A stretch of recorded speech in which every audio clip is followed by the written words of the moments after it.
रही थी कि हम ही सही है इस पूरे मामले पर। एक तो मैं बिल्कुल ही सरप्राइज नहीं हूं जिस तरीके से जिस डायरेक्शन में स्पीकर का डिसीजन जा रहा है। दूसरा, बचपन से हमने ये कहावत सुनी थी, वही होता है जो मंजूर खुदा होता है। रिपब्लिक है देश के, फिर कहा गया वही होता है जो मंजूर कॉन्स्टिट्यूशन होता है।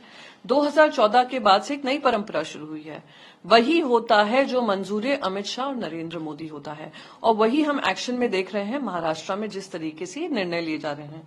मेरा एक मूल सवाल है, 2018 का अगर constitution, amended constitution election commission के पास नहीं था, जो भी हमें स्पीकर के माध्यम से पता चल रहा है, तो उसके आधार पर हर जो संवाद होता था इलेक्शन कमीशन का, हमारे पार्टी लीडरशिप उद्धव बाला साहब ठाकरे जी के पास क्यों जाता था? अगर आपके पास रिकॉर्ड नहीं था, जो सारे एबी फॉर्म्स जिसपे ये सारे गद्दार 40 लोग लड़े हैं, वो एबी फॉर्म्स पार्टी पक्ष प्रमुख ने साइन किए थे, वो कैसे मान्य हो गए?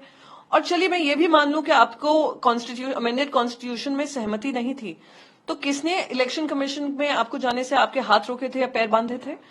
आपको 2022 में याद आता है कि आपका संविधान क्या होता है? ये कुछ नहीं है, ये मौका परस्ती है, अनफॉर्चुनेट कॉम्प्रोमाइज ऑफ एथिक्स है। जिस चीज को सुप्रीम कोर्ट ने इलीगल और अनकॉन्स्टिट्यूशनल बोला था, उसको वैध करने का काम हो रहा है, ये दुर्भाग्यपूर्ण है। वो आगे ये भी कह रहे थे कि यूपीटी गुट के पास कोई रिकॉर्ड नहीं है, कोई आपके पास कोई मटेरियल भी नहीं है। वही मैं कह रही हूँ, वो ये कह रहे हैं 2018 का कॉन्स्टिट्यूशन का रिकॉर्ड उनके पास नहीं है, अमेंडेड कॉन्स्टिट्यूशन का।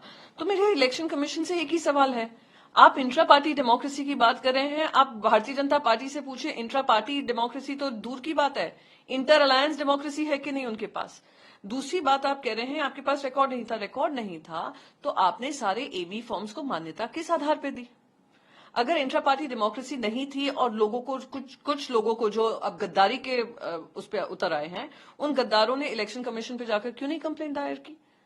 तो अब आकर कहना, तो ये कुछ सवाल, कुछ बेसिक सवाल जो होते हैं वो दिमाग में आते हैं। पर मैं फिर भी कहूंगी, ये निर्णय से जनता का जो मूड है, जो जनता देख रही है किस तरीके से नाइंसाफी हुई है, जिस तरीके से एक पार्टी को तोड़ा गया है, आप मान लो ये हो गया है कि आपके घर में चोरी होती है, आप पुलिस स्टेशन जाकर कहते हैं मेरे घर में चोरी हुई है, आप उनको ये बोल देते हैं, पुलिस ये कह देती है कि ये चोरी जो हुई है, जो चोरी का सामान है, वो चोरों को बिलोंग करता है, जो ओरिजिनल ओनर है उसको नहीं।